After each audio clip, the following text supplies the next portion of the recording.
American patriots, this is a plea. As Reagan once said, we are one generation away from our freedoms being extinct.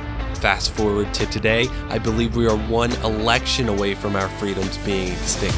We can no longer be complacent. We must stand up and fight for America First conservatives at all levels of politics. I will refuse to be the generation to explain to my kid what freedom was like.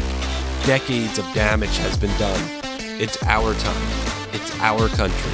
It's our freedoms. You are listening to the Light of Liberty podcast. Welcome to the Light of Liberty show. I am your host, Josh. I'm here with my co-host, Greg, over there. How you doing, Greg? Oh, I'm doing good. It's Sunday night. It's getting a little late, but we're going to do some work here.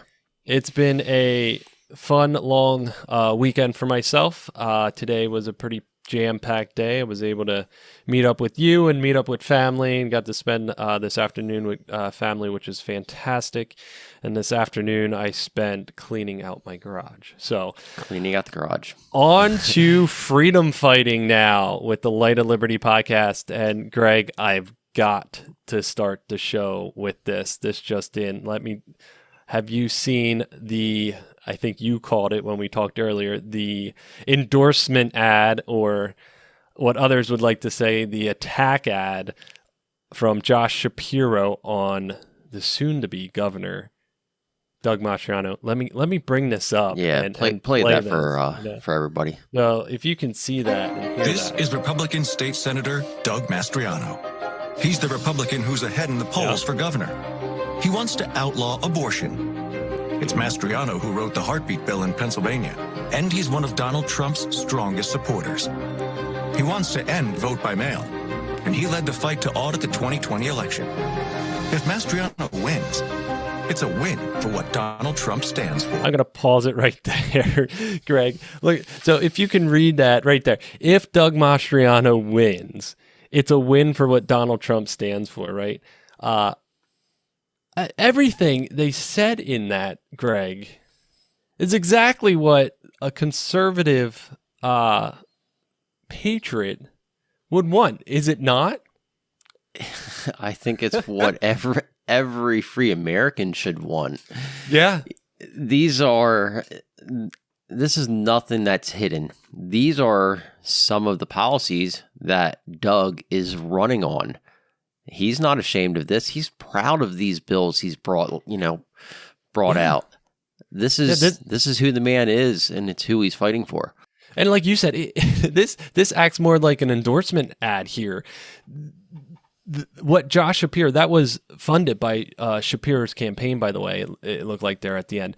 But that's Mastriano's campaign. That's what he's running on. He's running on ending mail-in ballots. He's running on ending abortions. Like, they are splitting this race and splitting politics so bad that the opposition, you're telling us what our guy wants to do.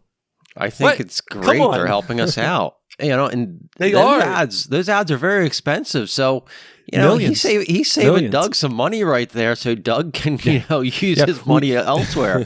It's very nice of the guy. Yeah, we should call up Doug and just say, "Hey, Doug, no need to send an ad out yet. You got one going for you right now, right before the primary. Nonetheless, the timing of it just doesn't make any sense, especially unless this is the guy they want to go against. But come on." Part of that ad's a little misleading too. Ending voting, mail-in voting, ending no excuse mail-in voting. Yeah. We're not ending it for everybody. It's all about you fill out your absentee ballot like you always have if you are not going to be around on election day to show up and vote. Yeah, it's exactly that, Greg, and it's just unbelievable. And it's always about the wording, right? Especially through political campaign ads and debates. It's always in the fine details and the wording, and it's insane. I have friends of ours that reach out to us, and they'll say, "Hey, I heard Doug is for mail-in ballots," and it's like, "Oh, What are you talking about? And then you get into the conversation and you're bringing up Act 77 and this and that, but you go through the whole details and it's just like, how long do you have to talk? Because we can talk about this. There's a lot of information here, and there's a lot of details that they'll leave out to demonize a certain candidate. Yeah, and it's nothing new. It's how the political ads have always gone. I don't see that changing anytime in the future. Yeah. So speaking of endorsements, we had a pretty big one. It was a couple weeks ago now, but Donald Trump was just in Pennsylvania just the other day, and it was more or less an endorsement rally for Dr. Oz. It was awkward, embarrassing, a little pathetic. I wasn't buying it. I don't know what's going on with this endorsement, but that rally, I wasn't buying it. I haven't bought it from day one when he came out and put the endorsement out there for Oz. We spoke about this before. We'll keep speaking about this again while he's still in the race. Hopefully come next Tuesday, he won't be in the race anymore, and we'll be just talking about, our friend, and one we're looking at is Kathy Barnette. Yeah, absolutely. Yeah, but heading back to that rally, the wording Trump said, so Trump's got a great supporting base, right? I love the guy. He was a great president, probably one of the best presidents, especially in my lifetime. The amount of work he actually did and got accomplished in 4 years, I mean, really 3 years, but throughout the whole negativity and the attack ads and everything on him, he did a fairly decent, good job of putting America on the right track and towards energy independence, to the economy booming, to more wages, more people to work, and this and that. We could go on, but his supporters, I think there's a couple levels of Trump supporters here. There's diehard Trumpers, right? Whatever the guy says, we're going to do, right? Yeah, and then we've talked to them before. Yeah, and then there's supporters that are like, maybe, I'm speaking for the both of us here, but are kind of like us, where, yes, we love the guy. We think he's got great policies. But guess what? At the end of the day, I don't 100% agree with the man. I didn't 100% agree with his presidency, That's definitely where I fall in also. Yeah, so we try to get, and now he's going to endorse Oz, who I think at the rally, it was so awkward. He said the women love him the women love him in especially in the bedrooms or something. And I guess he was just alluding to him being on TV and they're watching Dr. Oz in their bedroom. It was so strange. Trump doesn't talk about any of his accolades, doesn't talk about any of his policies, just calls him a friend. So I don't know if he's just doing this as a friend. And then he goes and he throws McCormick under the bus, which is fine. And then he did say something on the lines, there's other good Republican candidates out there. He wasn't specifically saying about the Senate race or any other race. Kind of left it at that. So I kind of jokingly said, you know what? I think he's endorsing Oz because he's his friend, but he secretly wants to endorse Kathy Barnette because that's the true patriot, as you mentioned earlier here, Greg, that Pennsylvania needs in Washington. Yeah. I mean, Kathy's, one of her slogans is "I am you," and she's relating to the fact that she's an everyday person, the same struggles that we all go through, and she wants to correct that in Washington, and that's why she's gotten involved. She's been involved before in the political race the last go around. Yeah, this time. She's trying to get down to Washington here. We're pulling for her. Yeah, and I think last week, look at her. I think she just surged and skyrocketed after that debate last week, where you, Greg, alluded to her saying she is us. She's one of us, and she truly is. Growing up completely poor, and working her way up to where she is today. And I want, you know what? I got a clip here from the debate Greg, let's take a listen to this, because I think this closing statements from Kathy Barnette just broke the internet. Okay. Let me play this for you.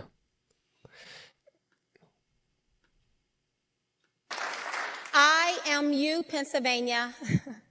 And like you, I believe this is the greatest country that has ever existed. But like you, I believe our country is in trouble. I believe that the America that allowed me to claw my way out of dire poverty is about to come to a close.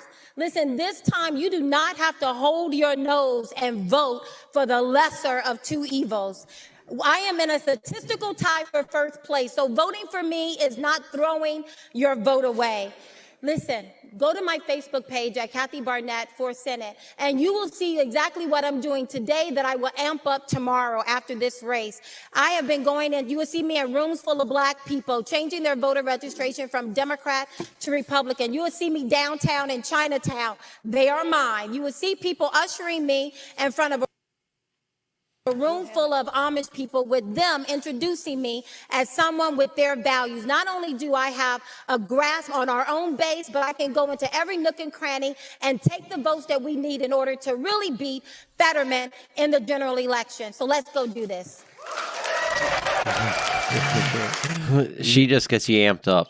Yeah, did you hear that loud applause there at the end there, Greg? I'm telling you, this woman is who we need in Washington.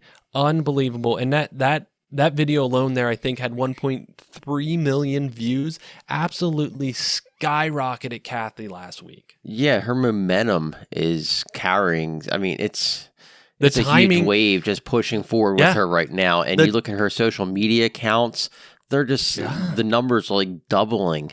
So she has a strong following.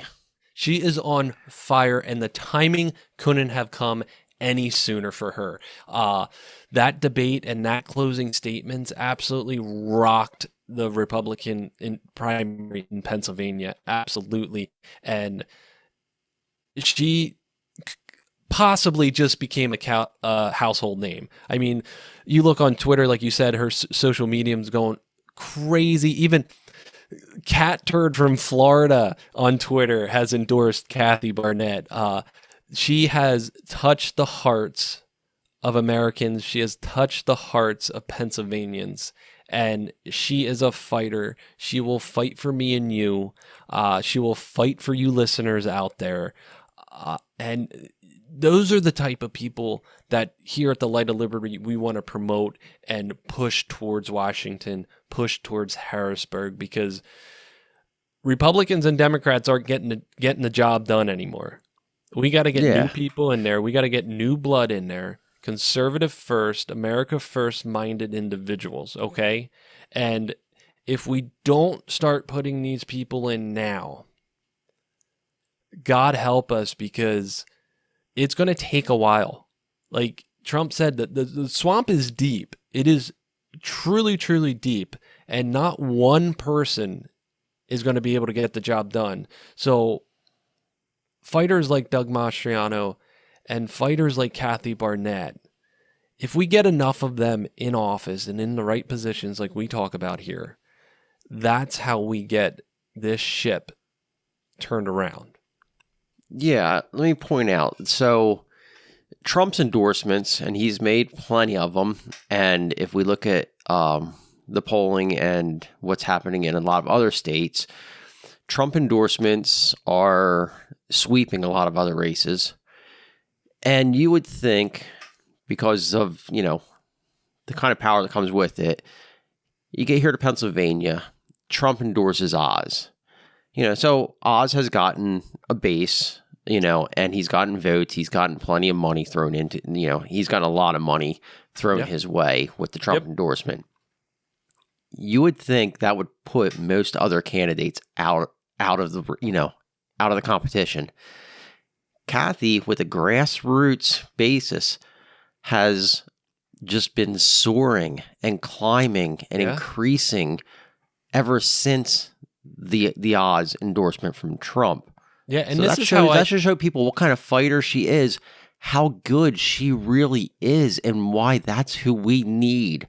And that's what Pennsylvania has recognized. A lot of Pennsylvanians recognize this before all this and more getting on board with this. And we just need to keep it going.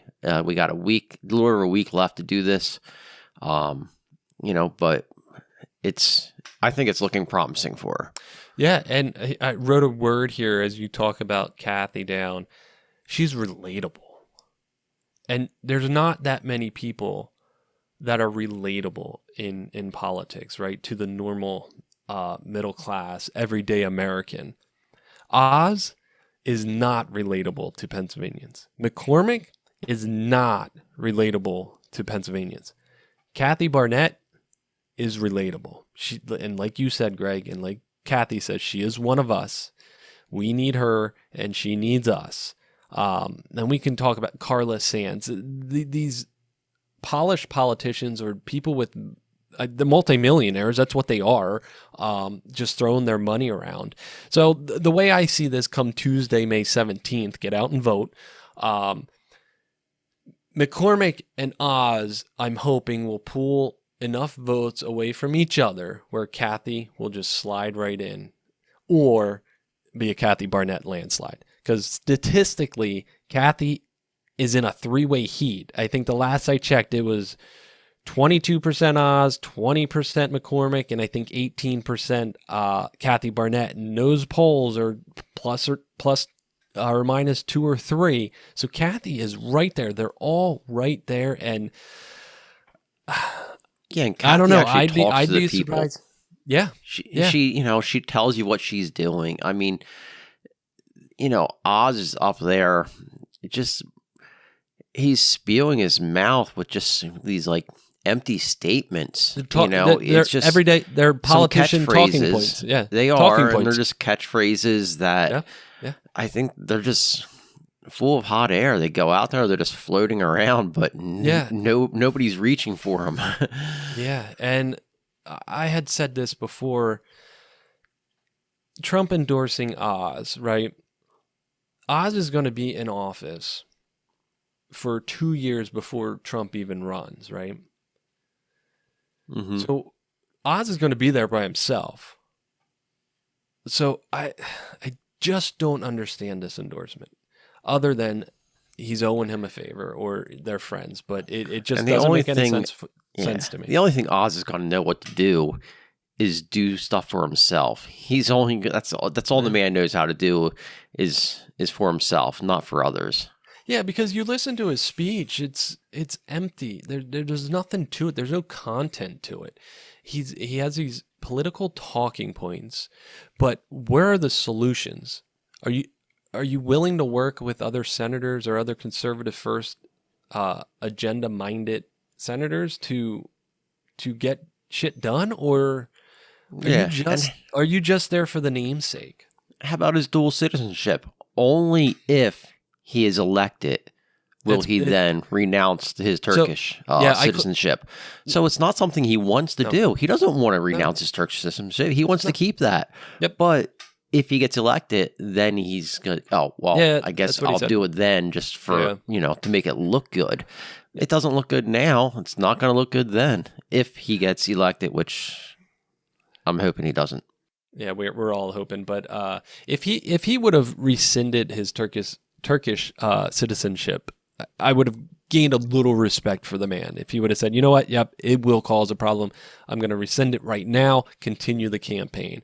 But the call out that bullshit of if I'm elected. So here's the thing. If he wins the primary, on May 18th, is he rescinding the Turkish citizenship, or is he going to do it in November if he wins? Oh, I think he's only going to do it if he wins. Yeah, and we'll see about that if he actually does. Look at it this way: he's not all in this race right now because he hasn't done it. He's only dipped his toes in the pool. Yeah. So time will tell. We got a little over a week. Kathy is pushing hard, and I think she's got a damn good shot, especially from this past week. So she nails the debate, right? She outright wins that debate, especially with that ending statement, which just went viral across the United States. a little something else happened during the week that is unimaginable to me, that a judicial, I know where you're going, yeah, and I don't think saying a little is the proper terminology. Right, and a judicial document being leaked blows my mind. And we're, what, 5 days out from it, and still the leaker is not found, or we haven't figured out how this leaked, especially when there's only probably a handful or a dozen so of staffers that work I think we need to use the proper terminology. The leak hasn't been identified. There's such a small pool that would have had access to that draft. I would think they know who did it. They're just keeping it hushed. Yeah, and it's a mockery of the court. It really puts a damper on what they do for America. For this to be this is the very first time this has ever happened, right? And we're all, as Americans, just supposed to sit back and just be like, "Oh, okay, dude." We've seen leaks from everywhere, though, over the years. Right, maybe but not the Supreme Court, not the judiciary side of it. But anyway, so it's a Roe versus Wade, right? It looks like we got enough votes to overturn this case, right? And to throw out Roe, which should have been done decades ago, right? This radical left, have you seen this, Greg? They just had meltdown after meltdown right now. They're good about the liberals are good about melting down about the littlest thing. And this is not little. But it's not little. It's life, Greg. And these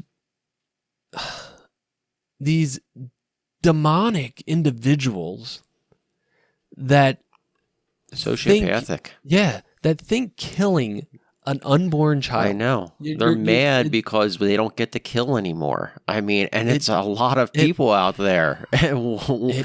What is wrong with society? It blows my mind. And just watching these individuals go in front of churches and now protesting, I just in front of the Supreme Court justices' houses. They're picketing. The addresses and were parading. released. That okay, there's something about protesting, right? I will always defend protesting, but I believe there is a law on the books. You cannot petition or you cannot parade in front of courts, judges' houses or outside court buildings to influence any kind of case. That is a law and a crime. Will these people be held accountable? No, they're not going to be held accountable. I mean... Listen, Greg, let me just cut you off right here. If they're not held accountable for murdering unborn children, of course they're not going to be held accountable for this. No, the left is never held accountable. That's only a privilege saved for the right. It's insane. Yeah, I saw something today. It was a side by side of the BLM riots of the summer and January 6th, and it was just unbelievable how many murders there were that summer and no murders on January 6th. January 6th was only a few hours. The riots went all summer long. Buildings were destroyed. Federal buildings were destroyed and burnt down.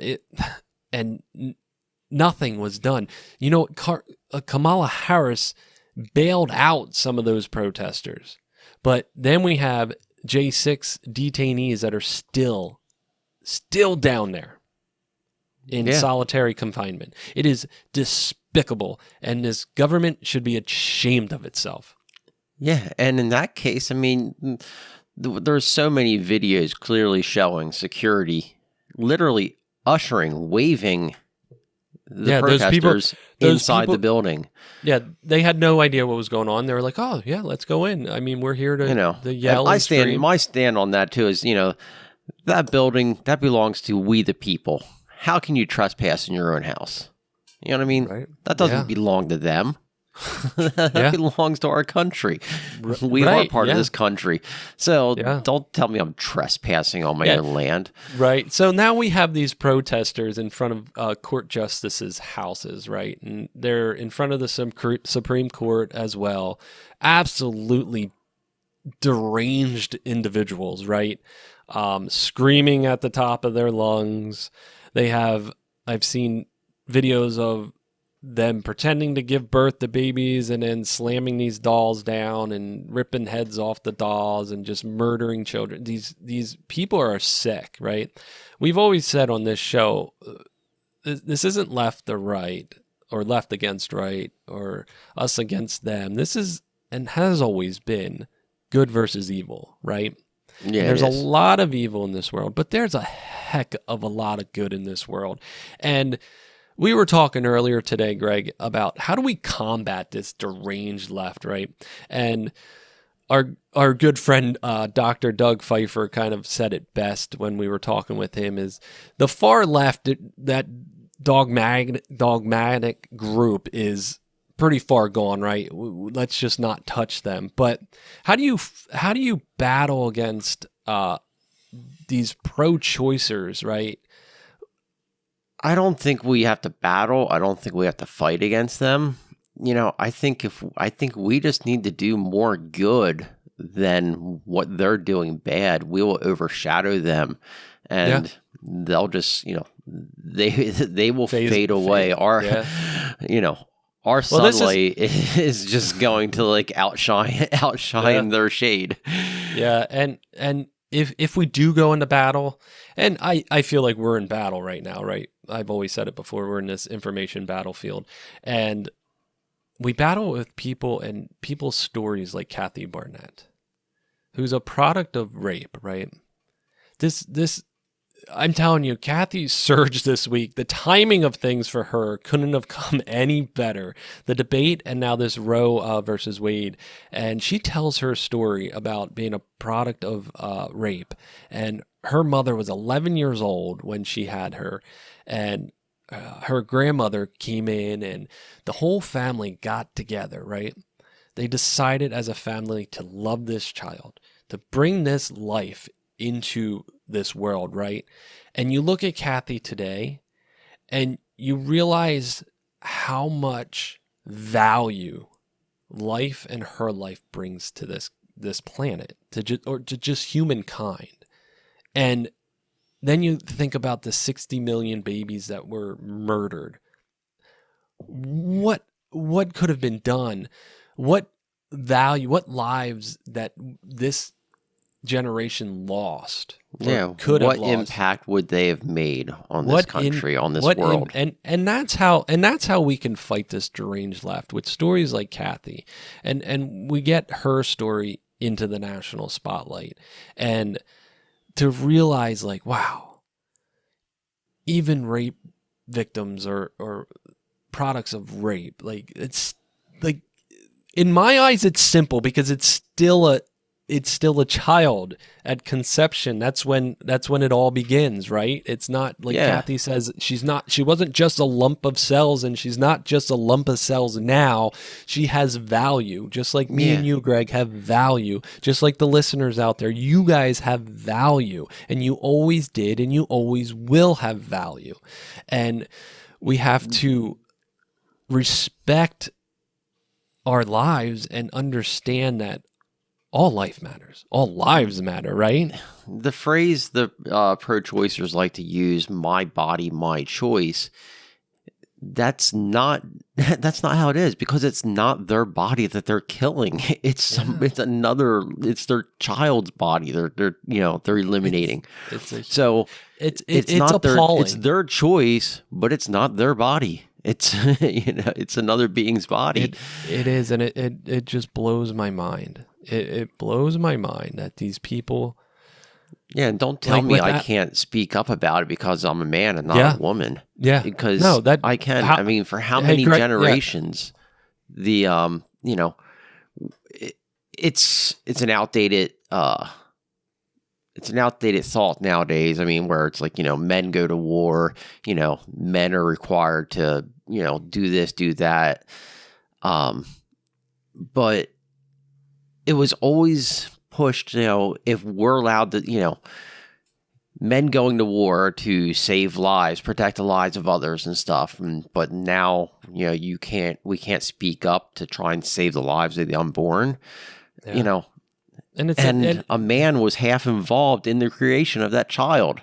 Thank you. No matter what, the only gender, there's only two genders that can create a life. That's a male and a female. True. So where's the father's choice in that? You know what I mean? Right. They guarantee they wouldn't be happy if a father or the male counterpart in the conception could sit there and say, I'm going to force you to, the mother to abort the fetus. Yeah. That's not going to happen. Yeah. They would be up in arms about that. Only a pregnant woman is allowed to have a conversation about this. Yeah. I was reading a story. We're all in it together. We are in it together. I was reading this story and alluding to Kathy's story and bringing awareness to some people. And you bring up the father's side of it.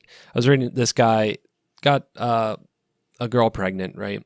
And the family pretty much forced the girl to abort the pregnancy, right? And the father was fighting for everything he was worth to not let them abort that child. And at the end of the day, she ended up getting the abortion, right?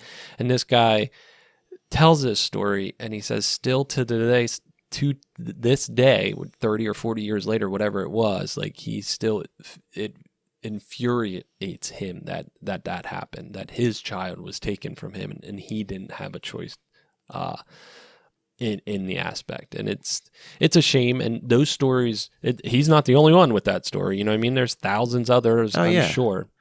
And it's not the only choice. I mean, there's adoption, foster care. I mean, there's other institutions out there that you have alternatives to just killing the baby. And that's what that's a point we can make too. I mean, Doug Mastriano, right now, Pennsylvania is involved in Planned Parenthood. I don't know how much money we're putting towards Planned Parenthood, but a lot.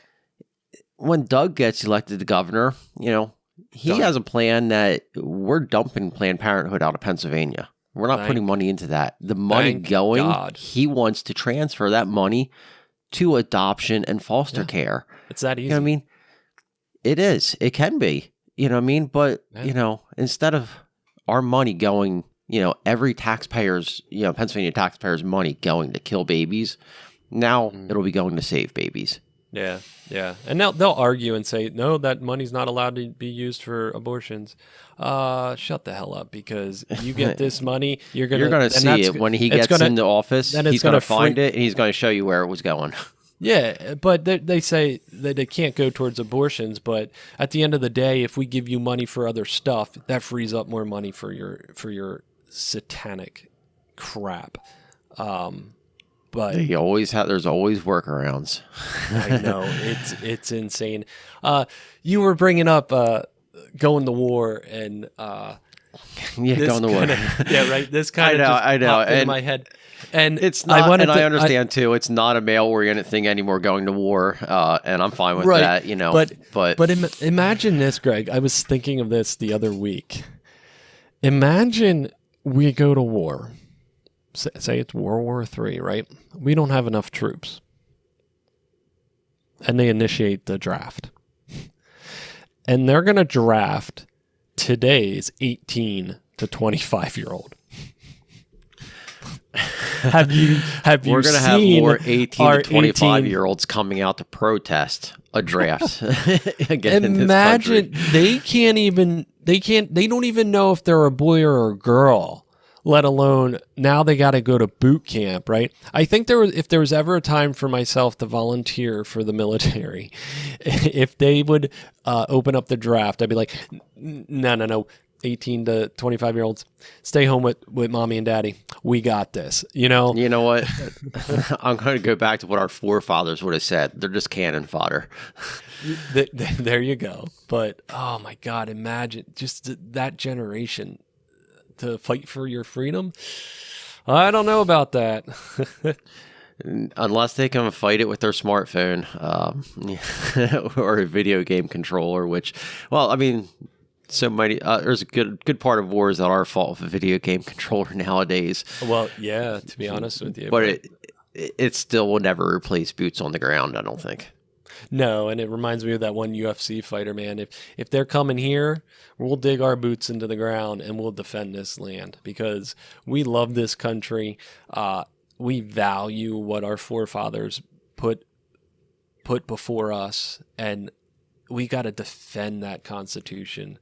And we got to, like we said, we got to put those right people in place, man. We got to educate ourselves. I know politics isn't for everybody, but you got to go out and vote. And if you don't vote, like Doug said, you can't complain.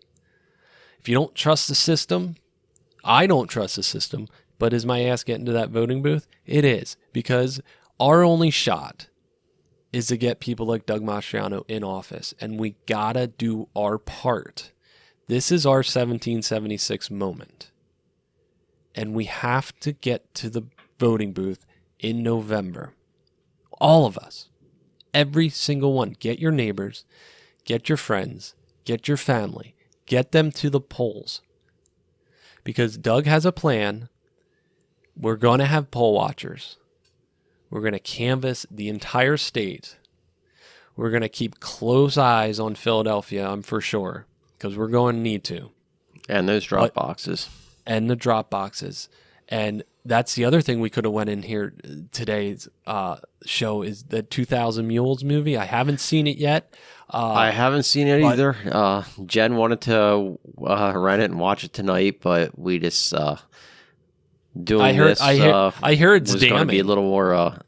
I'm seeing all over social media, and it's infuriating a lot of people. It's trending on social media, and I knew all that. Like, I don't need a movie to tell me that happened. Like, we knew that happened. And we're going to probably end up watching it happen again. But if we can keep this in front page, and I'll tell you what, I'm on Twitter, and everybody that was talking about that, right? All the comments were that little clip that says sensitive information or information might be too sensitive. And every time I clicked on it, it was someone talking about 2000 Mules. So the censorship on Twitter is still there. It's still real, and it hasn't gone away yet. And mainstream media isn't talking about this film at all. Donald Trump played the movie at his rally in Pennsylvania for everybody to watch. But we all knew this, right? Well, the evidence is there. We know they cheated. We just have to go down that path and find those individuals and put a case together and have someone pick up this case. And the problem is the courts are corrupt just as well. So something's got to be done. Yeah, I saw a post somebody put out there too. All the wrong people are watching this movie right now. Yeah. Meaning all the people that are watching this movie already knew everything that was going on in the movie. Yeah. And how do you get the other half to watch the movie? You don't. And especially when mainstream media, which is what most of them are following also, is not talking about it or airing it. It's not going to get out there mainstream and for everybody to see. Yeah. And why is that? Why don't they want people to see it? I wonder. It's like the Ministry of Truth, brother.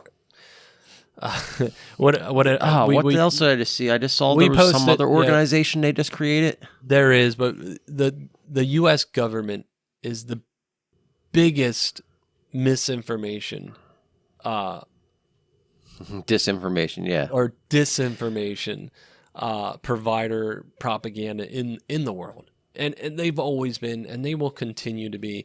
But God, they are just slapping us in the face with these ministries of truth. And what was the something with the environment, right? The environment and Ministry of Environment now. So, and then what? It's going to be social justice. I know this. The global warming thing has not gone away yet in decades, right? And just like, I think back to when I was in school and they were talking about global warming, and it was imminent. We were going, Yeah, I'm we like, were supposed how to. am I we were still supposed here to be right now? underwater. I shouldn't be alive right now. Yep. We should We're this supposed- Earth should be barren right now because of global warming that they talked about. But tell me how Al Gore is living today, man. He's living quite well. Oh, he eats good. He eats good dinners. I guarantee it. Flying in his jumbo jet. He cares about I'm the sure environment. That's a carbon friendly jet, I believe, isn't it? You know, It runs on electric. I'm sure. it runs on solar. It's a big glider. That's what it is. Oh my gosh, you can't make this shit up. But we got some good stuff coming up here on this show. Later this week, we got a special guest coming on the show. So stay tuned for that. But I think that's all I got for you tonight, there, Greg. But thank you for listening to this episode of The Light of Liberty. We'll catch you in the next episode. We appreciate you for listening to this episode of the Light of Liberty podcast. Please help us share the truth and restore the freedom. Follow us on Twitter at Light of 1776 and listen to us on Spotify, Apple Podcasts, and iHeartRadio.